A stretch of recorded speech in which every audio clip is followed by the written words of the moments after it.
adjust this actually a little bit. I'm going to raise it up just because the video screen's a bit lower. And we'll edit this part out. Okay, help me to pronounce your last name. Sure, yeah, I'll do it. Hello, I'm Coach Tom Zakrajsek. Zakrajsek. Okay. Zakrajsek, and it's pronounced Zakrai, like you're crying. Shek, Zakrajsek. Okay. Okay, I'm going to move this back a little bit more I don't know if again. you remember the Sierra and Zhou did a whole thing on how to spell Zakrajsek. No. After Max won nationals in Nebraska, it's on Ice Network someplace in the video files. It's really kind of funny. They went around to a whole bunch of skaters and coaches and said, "Can you spell Tom Zakrajsek's last name?" And I know how many could get it? I don't know. I think Brian Boitano might have been the closest. Okay. If I remember correctly. Right. Maybe Mark Mitchell too. I'm not sure, but it was kind of funny. It was a hoot. That's cool. Okay. So we're here with Tom Zakrajsek at the Grand Prix final, and just to put this into context, it's Wednesday night, it's the eve of the Grand Prix final, and you are here in your capacity as coach of Vincent Zhou. Right. Actually, his last name's pronounced Zhou. Like, Zhou. Hey, Joe. Okay. Vincent Zhou. Excellent. Even though it looks like Zhou or Zhou. Zhou. So now we got that. All right, lesson learned. So looking back on, we're at the halfway point of the season, and there's been some interesting storylines that fans have followed with some of your key skaters. And I want to start off asking you about Max Aaron, the 2013 men's U.S. national champion, and also this year's Skate America champion. Max came out at Nebelhorn Trophy and was pretty public about, one of his goals was to reclaim his national title. And I'm curious to know, what are your thoughts on a skater or one of your skaters putting out in public like a really specific goal or objective such as that? I think it's totally fine. I think if you watch ESPN or any other sports channels, you hear a lot of athletes talking about that. I don't think it's good to focus on that when you're competing or training, but certainly at his level, having already been a U.S. champion and on the world team twice, in the Grand Prix circuit now for a third year, why else would he be doing it? And I think it's appropriate for sure to just put it out there, right? Okay. Is there something about figure skating that, skaters are not supposed to be quite that perhaps, forward, or? I think it's a fine motor skill sport, and it's so easy to be distracted by things, of which the outcome can be a thing that distracts the skater. So I think skaters, coaches maybe tend to shy away from talking about stuff like that, but in the sports world, there's a lot of talk about it, right? So then ultimately you get to a level where if you're not in it to win it, why are you in it? Right. Are you just taking up a slot? Are you just wanting a trip to nationals or worlds?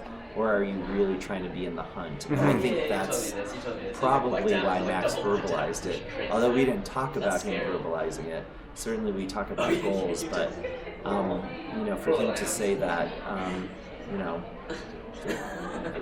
there's truth to it. Yeah. And in terms of in it to win it, one of the things that we've noticed about Max's skating is that he's really working on the program components score. Can you talk about some of that more artistic, choreographic development in Max's skating?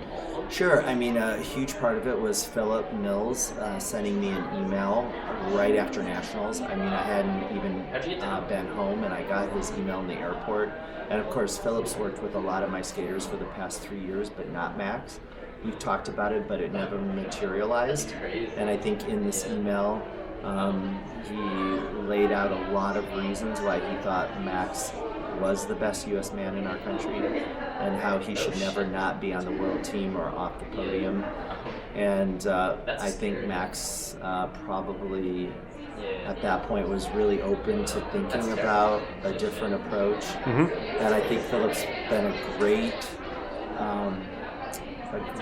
choreographer for Max, in the sense that Max has worked with a lot of great choreographers in the past, and they've all had good intentions, and he's always learned something from those choreographers. But I think the timing and everything about how Philip approached it was totally right up Max's alley. And he is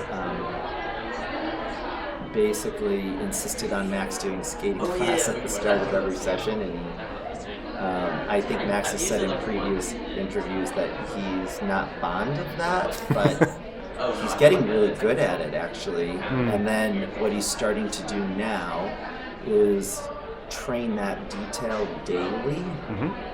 And I think it's starting to show, and I think he's reaping some benefits from that. We saw that at Skate America, which of course Max won. When the marks came up, really positive marks, and confirmed his first place, you were frankly, you were more ecstatic, or looked more ecstatic and reactive than he did. Can you talk about your own sort of sense of satisfaction in that moment when you saw your skaters' scores? Yes, and I think I put this on my Facebook page a little bit about, it wasn't surprise, but it was more like when you work, like this is Max and I's 7th season. So when you work with someone for 7 years, and he's had steady progress, but not really substantial progress in the last couple of years. And so when something substantial happens, it's pretty exciting. And just as a coach, it takes a tremendous amount of patience sometimes in the process. Like you're aware that an athlete is capable of something, they've trained something, but they can't quite deliver it under pressure in a specific circumstance. And I mean, let's face it, Skate America's a huge win. I knew it was a big deal when Todd Eldridge texted me after Max won and said, like, Tom, congrats to you guys. It's great to see a U.S. man atop the Skate American podium again. And so I think there was that also sense that that was a major accomplishment. And, you know, I can't think of the last time that a U.S. man has won a Grand Prix event, period.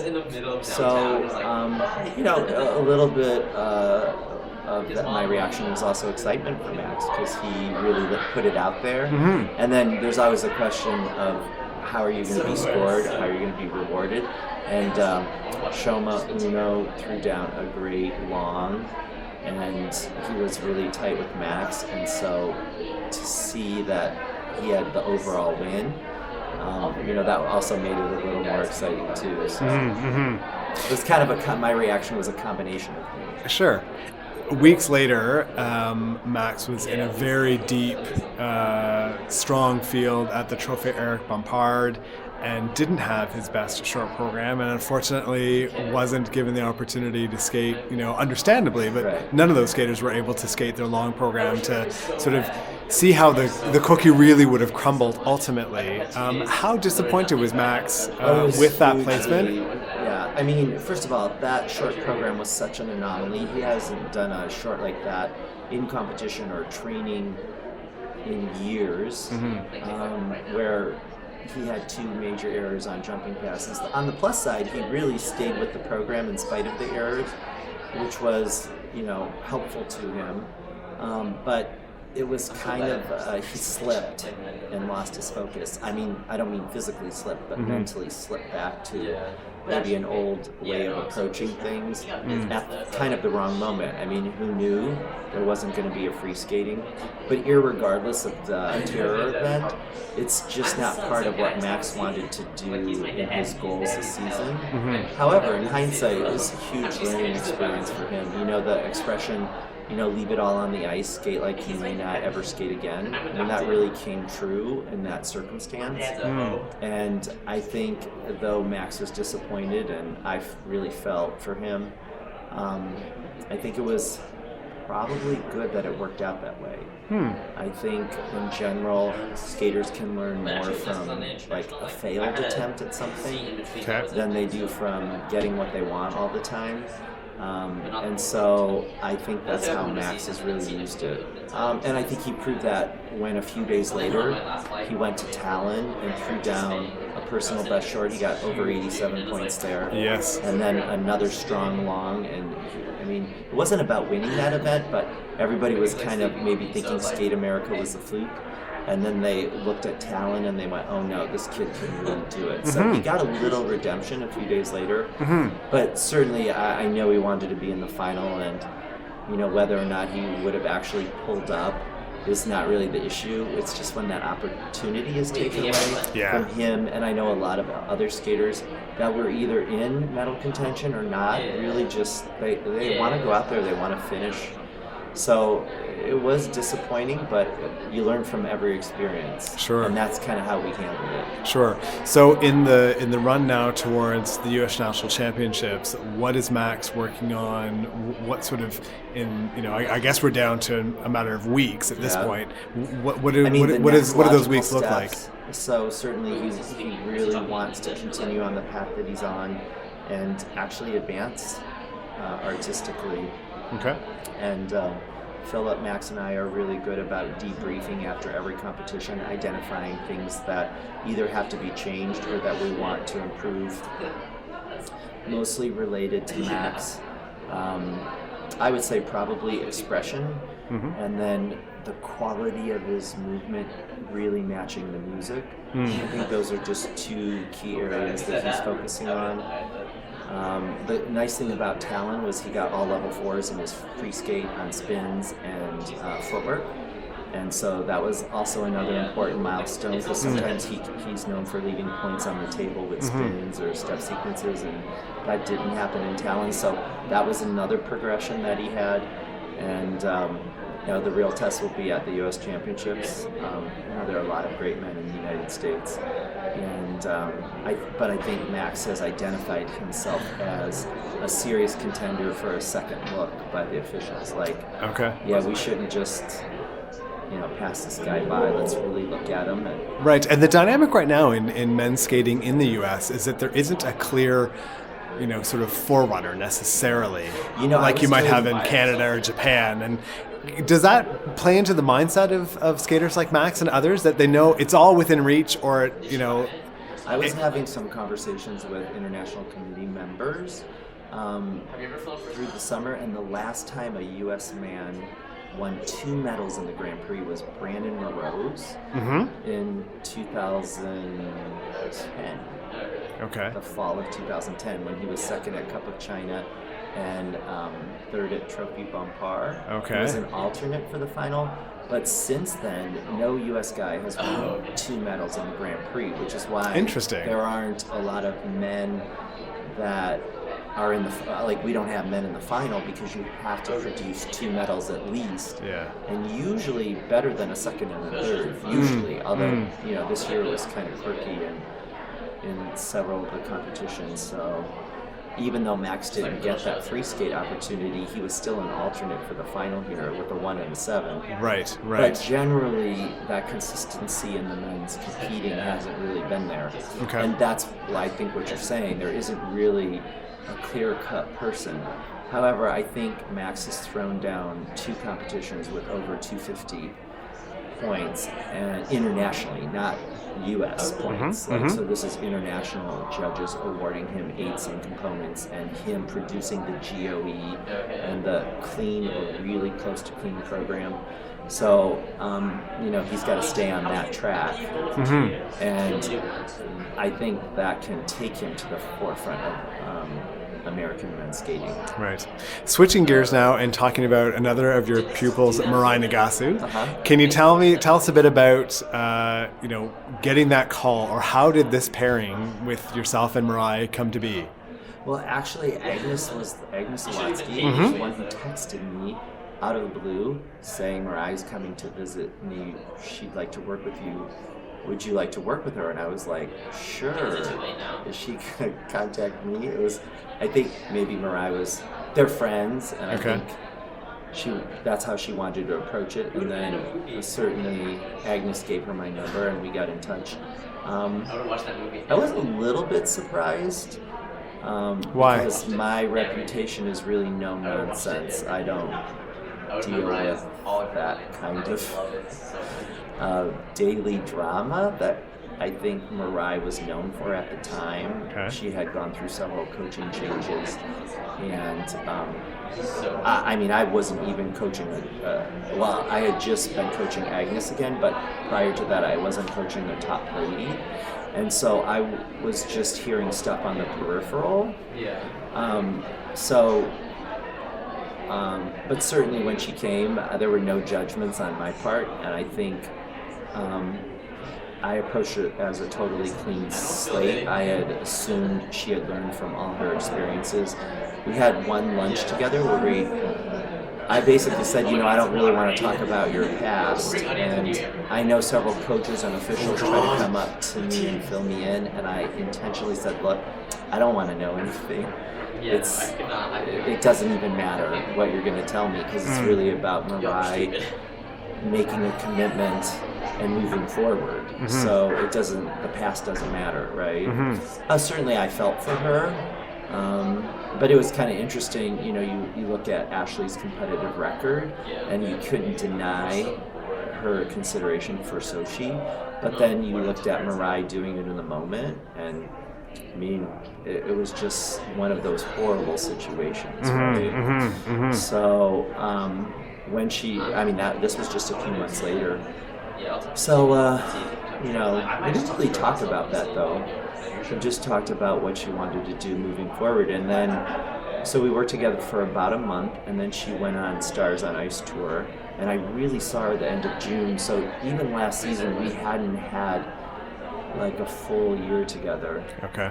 And because of her show commitments and things. So, and she had already had new programs that Adam Ribbon had done for her.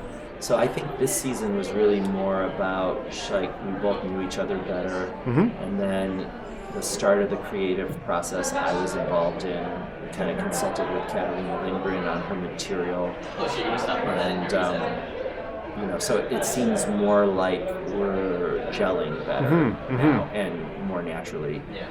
So at the beginning of the season, there was, we saw on social media that she was attempting, and in some cases coming very close to landing triple axel, and that was a real game changer that she was going to be incorporating it, and she did go for it in the short program at Nebelhorn, and then we've seen her sort of come away from that. Can you, might we still see the triple axel? What's the status? She still practices them. She still practices them daily, and she's really good. She's probably landed 3 or 4 clean ones with the total running edge with no hook. Unfortunately, we haven't captured any of those on video. Every time we're filming it, we're not getting that perfect timing and the perfect twitch. So she is capable. That's the hard part. She's even capable of training a 1 carat in her run-throughs, but delivering that in competition is different. It's why most women don't even attempt it. And I think after Nebelhorn, she realized it had cost her a medal. Right. And not because she wasn't prepared to do it better and to do the program better, but because it is such a huge distraction. And I just said, look, Mirai, it's up to you. Part of what she wanted to do is reestablish herself. She didn't have good placements last year, didn't get a lot of points. She wanted to improve her ranking, and certainly she's done that in all 3 of her events. And, just the buzz on Mirai is she seems centered, focused, improving, getting her confidence back, and I think that's all true. So certainly, looking ahead to nationals for her, it's going to be about her throwing it down and not letting her nerves get the best of her. Because sometimes her nervous energy, she directs in a way of trying too hard. And we're really working on moving away from that. So are you observing a really disciplined, focused skater now? Oh, well, let's put it this way. Ever since she moved to Colorado, anything that maybe existed before just hasn't existed. Okay. I think we because of the remote surroundings, or what do you mean? I'm not sure. We don't really talk about it, but I kind of looked and said, I looked Mirai in the eye and said, look, this is how I work. And as long as you do this, this, and this, I'm cool, right? But big thing has been communication, and we may have had some minor issues on that earlier in our working together, but she's really grown up. She's attending university and has a boyfriend and just very grounded and in a good place. Do you think she's a real contender for that third spot on the world team? For sure I do. And the reason I say that is look at the result sheets of all of our ladies. She's, a lot of times she gets criticized for carriage, but Ashley gets carrots, and Polina gets carrots, and Karen Chen just got carrots this past weekend, and the carrots. But in fairness, with Mirai, it's been. I mean, it feels like it's been systemic. Like she's been under rotating for years. Part of it was technical, and now she's able to do really clean jumps and practices, and usually at competitions. Usually, I mean, sometimes she'll hit a bad takeoff, but her ability to do that is very much improved. And so that's the thing. She still hasn't delivered in competition exactly what she trains. Okay. And that is probably our biggest focus. Do you get a sense that there's a strong swell of support for Mirai? I mean, whether she's first or third or 10th, people seem to love her on her own channel. Yeah. I mean, what's not to love about Mirai? This is it, yeah. I mean, even when I coached Rachel Flatt, when Rachel was the champion, it was still all about Mirai because she was such a dynamic personality. Yeah. And I mean, Mirai is so athletic. She's so graceful. She's so beautiful. Her personality comes through. And I think for a while there, she was just kind of figuring things out. And I think at NHK, even more so than when she won at the Ice Challenge in Graz, at NHK she really was performing and connecting with people. The standing ovation that she got in the short program there, that was so spontaneous from the Japanese crowd, was a fun moment for her because it was, it was just like a pat on the back, right? Saying "Go Mirai," and so, but there's still work to do. And I mean, I really believe that Mirai should be the third U.S. woman to land a triple axel behind Tanya Harding and Kimmy Meisner because she really has that in her.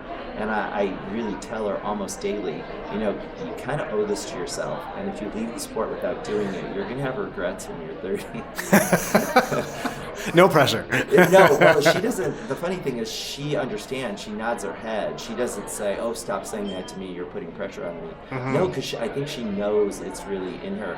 And aside from that, like, it would really be the thing that she could do to separate herself from our other U.S. ladies. And we have some good ones. But every champion needs an adversary and someone to push them. And I really think that's what needs to happen with ladies figure skating in the U.S. There needs to be 2 or 3 pushing each other to get someone to the top. Okay. Right? Yeah. And one of the ways Mirai can do that is technically with that jump. Right. Mirai is such a special skater, and I could ask you dozens more questions about her, but in the interest of time, we'll move on. And I want to ask you about Vincent Zhou, who's, of course, here competing.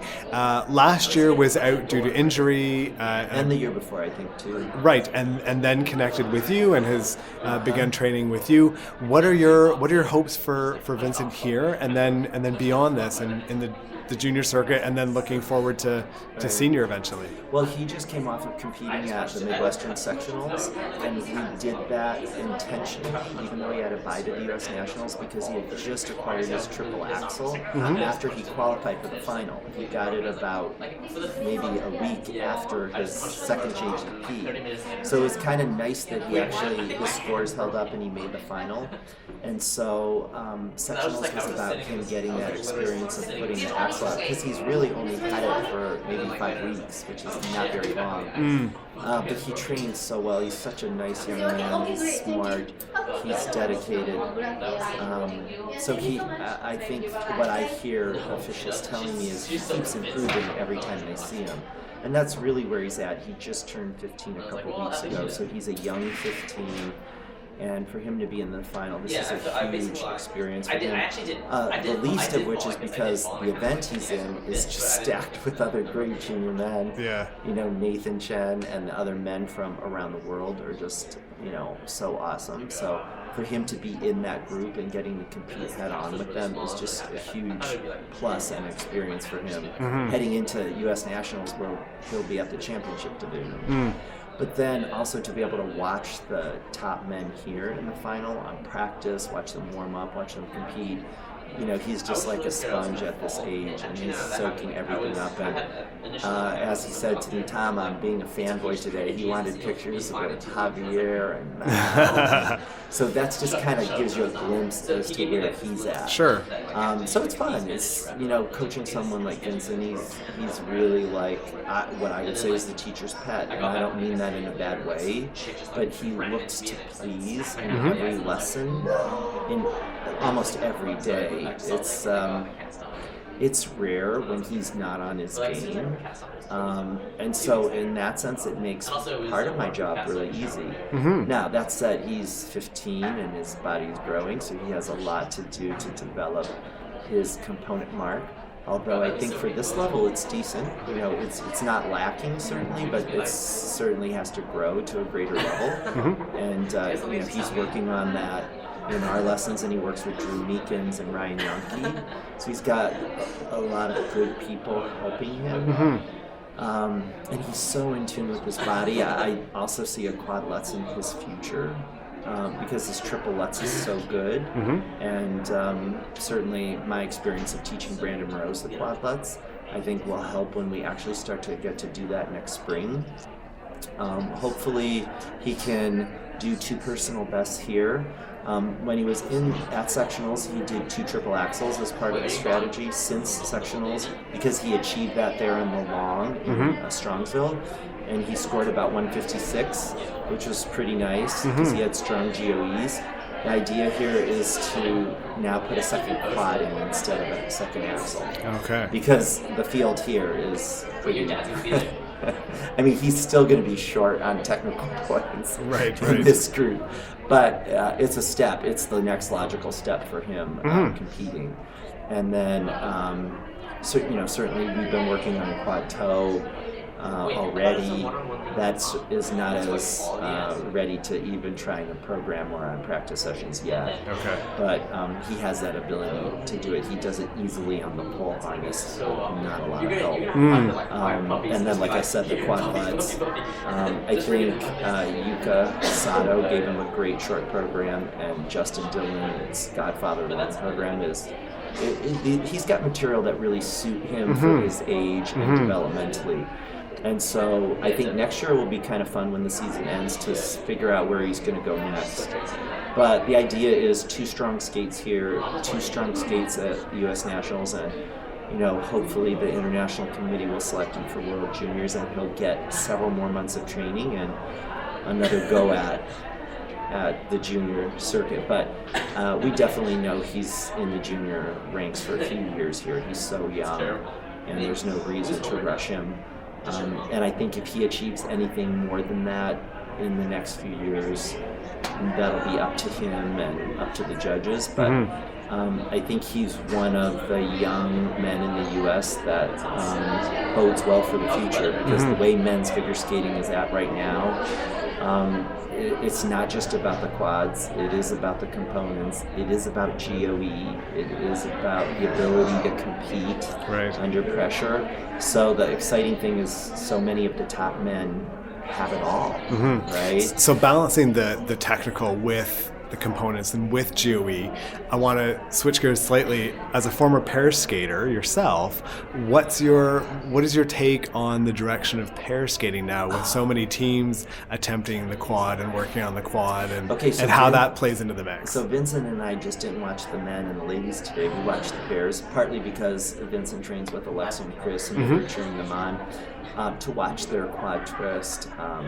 It's really fantastic, and the quad pros by the world champions and the Russian team, and it's kind of weird. I hear some behind the scenes talk about, there's too much quad this and quad that, and I hear that and I go, that's so interesting to me, because I can't imagine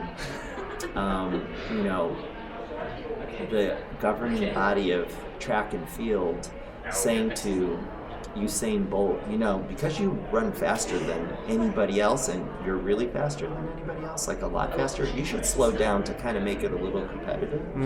It just, and it seems like to tell people, pair teams or single skaters, not to do quadruples. or to do less of them, it just impedes the natural direction of the sport. And figure skating, first and foremost, is a sport in the Olympic Games. So it's not a dance competition, it's not theater, it's a sport. And I think that part of the sport makes it really exciting, just to hear the fans when I was in NHK react when Bo Yang was doing his quads in the short program. They gave him a standing ovation, partly because we know Japanese fans are so educated, right? They know what a quad is, and they also knew what he was doing. Right. And then of course Yuzuru came out and did 2 quads. They knew that too. That kind of energy, that created such a buzz. And then of course the long program came after that, and it was blew the roof off. Yes, and now what everybody's saying, like, they know that Javi does 3 quads and long, and Patrick does 2, and these guys are also good in so many different ways. I think it creates great excitement.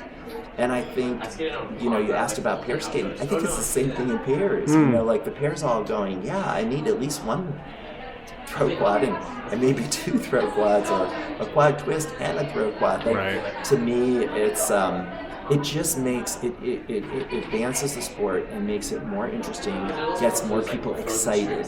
It also, when you have that risk factor, you're on the edge of your seat waiting to see how it's going to turn out. Totally. Because I think the worst thing for figure skating is to go, oh, ho, hum, yeah, we know who's going to win and we know who's going to be on the podium. Like, if it's that predictable, then it's boring. And then, you don't even want to watch it. You just wait for the event and then go to the website, look up the results, see how people competed.